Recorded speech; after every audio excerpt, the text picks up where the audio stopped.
자, 그제 부산 집회에서 요즘 한참 인기 있는 전한길 그 강사가 헌재를 휩쓸 것이라고 이야기를 했습니다. 본인도 헌재를 갖다가 그냥 점령해야 된다 이런 말을 쓰면 큰일 나니까 휩쓸 것이라고 했어요. 근데 보수 내부에서 최근에 헌재 앞에 가서 집회도 많이 하고 이렇게 하고 있지만 헌재 지금 재판관들이 실질적으로 윤 대통령에 대한 탄핵 인용을 하는데 부담을 별로 느끼고 있을까요? 안 느낄 거라고 봅니다. 박근혜 전 대통령 때 보면 탄핵 인용해버리고 싹 가버리고 나니까 아무리 발버둥 쳐봤자 소용없고 대선 국면으로 전환되면서 보수가 맥없이 져버렸죠. 그리고 보수 암흑 시대가 전개됐습니다. 이번에도요, 그때보다 지금 보수 진영이 박통 때의 트라우마와 경험이 있기 때문에 크게 반격을 하고 보수를 최대한 결집시키고 있다는 것은 저들에게 굉장한 두려움일 겁니다. 그렇지만은 탄핵 반대냐 탄핵 찬성이냐 하는 내용이 반대가 우위를 점하지 못하도록 누르는 일정한 언론들의 작업, 또 무당파 중도와 보수를 차단하는 이 바리케이트, 이런 공작들이 전개되고 있어서 웬만하면 탄핵 반대가 탄핵 찬성을 넘기 어렵게 만들어 놨을 거다. 언론 스스로도 탄핵 반대가 40% 선에서 교착 전선을 가지고 있다. 일부는 40% 조금 넘고 일부는 40%에 좀 미달되는 수준으로 정해져 있다. 그러니까 세계일보가 엊그제 갤럽과 한 조사에도 찬탄 61, 반대 36, 정권 교체 52, 정권 유지 40 이렇게 말하고 있어요. 그래서 세계일보는 윤 탄핵에 대한 찬성이 설 전보다 2% 올라갔다 이렇게 말하고 있습니다. 자, 심지어 이 상당히 공정하게 한다고 보이는 아시아투데이 한국여론평판연구소의 조사에서도 탄핵 인용 53, 탄핵 기각 45로 이렇게 좀 지고 있어요. 그리고 또 오늘 아침에 나온 리얼미터는 정권 교체가 49.1, 정권 연장이 46이라고 이야기를 했습니다. 아시아투데이 조사에서는 윤통의 지지율이 2% 더 올라서 47%라고 발표했고, 이것은 일주 전에 펜앤마이크에서 47.1 얻은 것과 비슷하게 나왔어요. 그래서 현재 윤통은 47%에 대해 지지를 받고 있고 이재명보다 훨씬 높지만 현재 메이저 여론조사 회사들은 윤통 지지율을 이렇게 조사하지 않고 있어요. 다만 리얼미터 조사에서 이제 국힘 지지율이 45.4, 민주 41.7, 그리고 아시아투데이에서 국힘 43, 민주 39 이렇게 나왔고, 세계일보에서는 민주 41, 국힘 38. 그래도 지금 국민의힘이 민주당보다 지지는 더 받고 있는 것은 맞지만은 이 지지율 격차도요, 설전 최대치보다는 좀 줄어들고 있어요. 근데 국힘 지지율이 높은 것은 사실상 여론에 별 반영이 안 되고 있고, 탄핵 찬성이냐 탄핵 반대냐고 물으면서 국민들이 탄핵 반대를 답하기 어렵게 만드는 지금 부분이 작용하고 있다는 거예요. 이 작업이 계속 진행될 거라고 봅니다. 문항에서 탄핵 찬성이냐 탄핵 반대냐 이런 식으로 묻게 됐을 때 아무래도 탄핵을 갖다가 반대한다라는 부분을 언급하기가 온건한 보수층이나 중도층에서 어려울 것이다. 이런 부분을 노린 측면이 있다고 보고 있습니다. 자, 지금 마은혁 헌법재판관 임명을 두고도 지금 우원식 국회의장 개인이 청구한 부분에 대한 문제, 또 헌재의 졸속 재판 진행, 즉 마은혁을 임명하냐 안 하냐라는 부분에 대해서요. 그리고 또 그걸 실제로 헌재가 마은혁을 임용해야 된다라고 결정해도 그걸 실제 할 권한은 이 최상목 대행에게 있다라는 부분도 있어요. 그런데 최근에 이제 집중적으로 제기된 헌법재판관 문영배, 이미선, 정계선 등의 성향 문제에 대해서 국민의힘도 제기하고 있고 외국 보수 시민들도 그걸 갖다 문제를 굉장히 강하게 제기하고 있어요. 윤통 변호인단은 이 세 명에 대해서 재판관 회피 촉구를 갖다가 했지요. 노골적으로 이 세 명이 자신의 성향을 드러냈거나 아니면 이 사람과 매우 가까운 관계에 있는 사람들이 지금 야권 성향, 이재명 지지 성향을 구체적으로 드러내고 있기 때문에 회피해야 된다. 이렇게 말을 하고 있습니다. 오늘 조선일보 칼럼은 헌법재판소가 이제 법치를 실현해야 된다. 소셜미디어에서 정치 편향을 확실히 보이고 내부 정보 의혹에 그야말로 일반인들에게는 알려지지 않는 이런 주식들에 투자하고, 그래서 현재 지금 재판관들이 자질이 그야말로 형편없는 상황에 가 있는데 법치의 최후의 보루인 헌법재판소가 알량한 편견에 휩싸여 자기 기본적인 이 자질조차도 가지지 못한 자들이 헌법을 수호할 자격이 있겠느냐. 그런데 이들이 헌재에서 탄핵 인용을 해버리면 뒤집을 방도는 없다라는 거예요.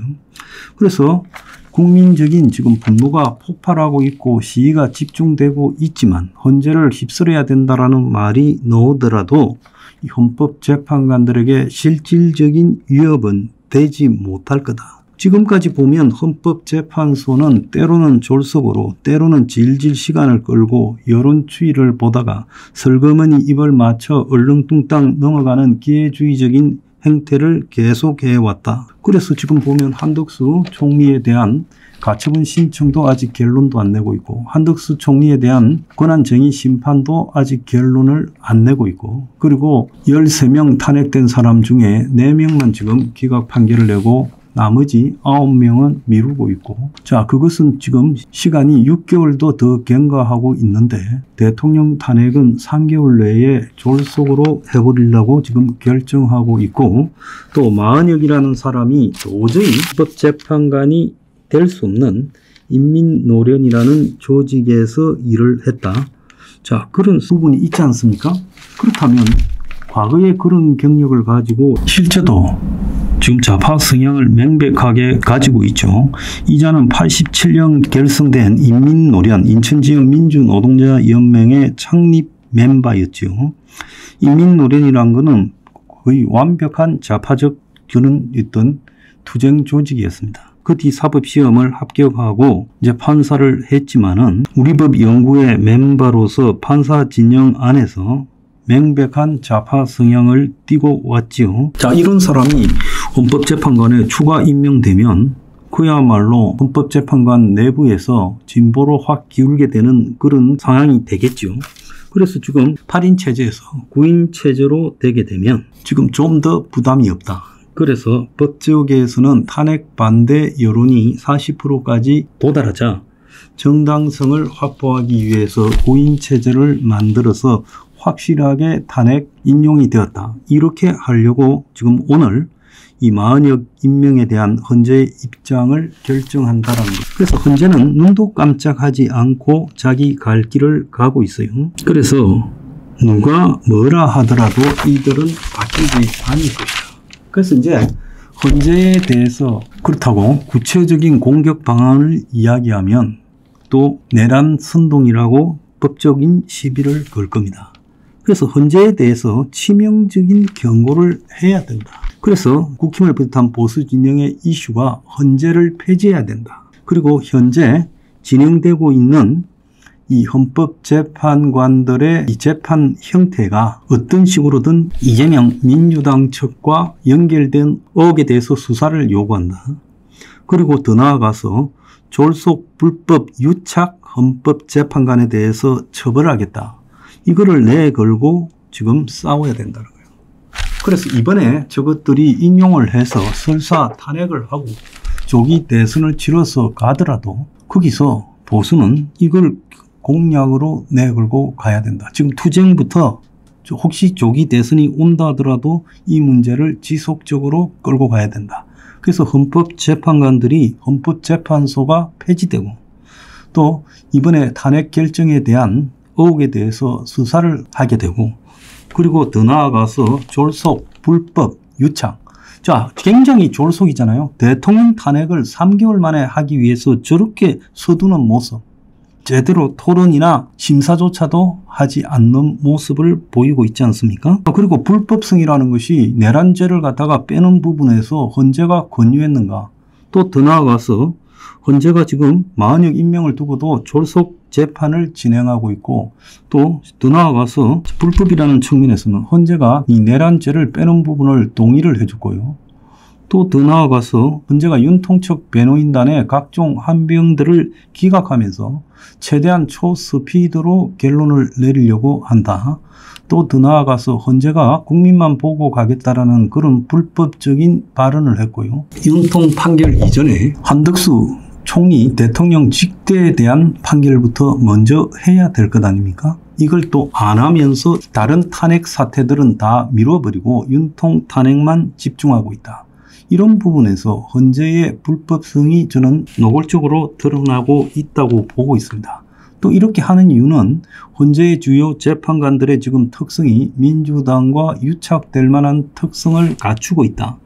그래서 졸속, 불법, 유착 이 세 가지 문제를 가지고 헌법재판관을 앞서 말한 대로 수사해서 처벌해야 된다라고 우리가 이것을 공식적인 입장으로 지금 내일부터 내걸어야 된다는 겁니다. 앵그리 블루는 내걸 거예요. 헌재 폐지 그리고 헌재의 지금 졸속, 불법, 유착 의혹에 대한 수사 및 처벌 이걸 갖다가 내걸어야 된다. 이게 보수 진영 전부와 국민의힘에서도 이것 자체가 당의 당론으로 채택이 돼야 된다.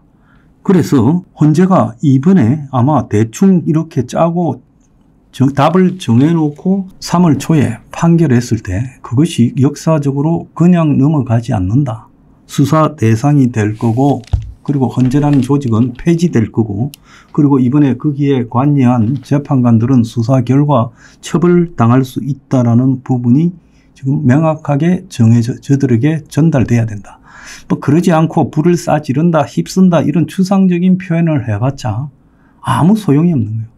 지금 헌재 재판관은요 탄핵도 안 돼요. 판사들도 탄핵되고 검사도 탄핵되고 대통령도 탄핵되고 총리도 탄핵되고 장관도 탄핵되고 감사원장도 탄핵되는데 헌법재판관은 탄핵 제도가 없어요. 그러니까 한마디로 87년에 민주화하는 대통령 직선제법을 만든다면서 그때 헌재를 넣어놨는데 헌재가 나쁜 짓을 할 때 헌재가 붙어먹을 때, 헌재가 불법적인 일을 할 때 이 헌재는 어떻게 견제하느냐는 것이 없는 거예요.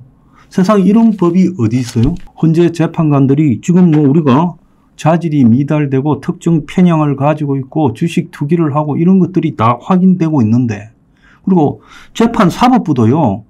심지어 대법관도 기피할 수 있잖아요. 그래서 사법부도 다 기피 신청을 할 수 있어요. 내 재판에 어떤 특정한 이해 상충이 노골적으로 보일 때 그걸 기피할 수 있는데 헌법재판관들은 기피 못한다니요. 이런 게 어디 있습니까? 그러니까 기본적으로 저 헌법재판소라는 것은 보수 진영의 대통령이 당선되었을 때 조기에 탄핵시키고 좌파들이 잘못했을 때 탄핵되었을 때는 봐주고 이렇게 하기 위한 그야말로 무소불위의 힘을 가진 기관이다. 보수 대통령 탄핵 전용 기관이라고 합니다. 그래서 이 부분에 대해서요. 이제 헌재에 대해서 구체적으로 압박하고 너희들이 지금 짓고 있는 죄가 나중에 수사해서 처벌이 될 수 있다는 것을 명확하게 해야 됩니다. 그래서 오늘 이 시간 뒤로는 이런 주장들이 전부 공유되어야 될 걸로 봅니다. 헌재 폐지 그리고 헌법재판관 불법 유착 졸속 판결 의혹에 대한 수사 및 처벌 그 부분을 우리가 입모아서 이야기해야 된다. 그 말씀을 드리고 싶습니다.